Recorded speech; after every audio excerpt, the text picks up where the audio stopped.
Bonjour et bienvenue dans Déjà Vendredi en vidéo. La question du mois que nous vous proposons est la suivante. Pourquoi est-il nécessaire de rencontrer ses collaborateurs collectivement pour présenter des bilans de la période écoulée? 4 propositions, Romain, la première. La première, pour éviter le sentiment d'une période sans fin qui pourrait provoquer un découragement collectif. Mais aussi et surtout parce que ce sera l'occasion de boire un coup ou deux.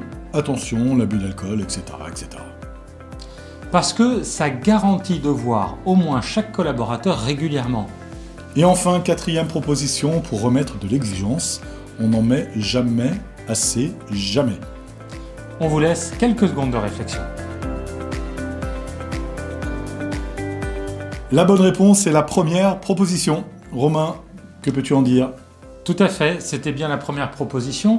Tout simplement, lorsque nos collaborateurs travaillent, ils travaillent dans l'entreprise pendant longtemps, de longues années. Et les objectifs sont donnés de façon annuelle.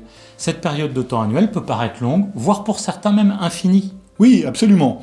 Repensez à notre enfance, lorsque nous arrivions début décembre et que nous posions sans arrêt la question « c'est quand Noël ?» Bien souvent, nos parents nous donnaient un calendrier de l'Avent pour séquencer ce temps d'attente sur des périodes courtes qui nous semblaient accessibles.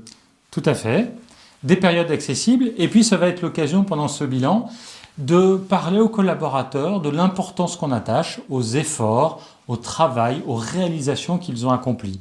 Et montrer cette importance, c'est valoriser les collaborateurs et donc leur donner de l'énergie. Voilà, donc attention, les périodes de bilan, on parle du passé et on donne de l'énergie. Cette énergie qui servira ensuite aux collaborateurs à continuer le chemin pour atteindre l'objectif annuel. Et vous, qu'en pensez-vous? Bonne réflexion. C'est terminé pour ce Déjà Vendredi en vidéo. Nous vous donnons rendez-vous le mois prochain.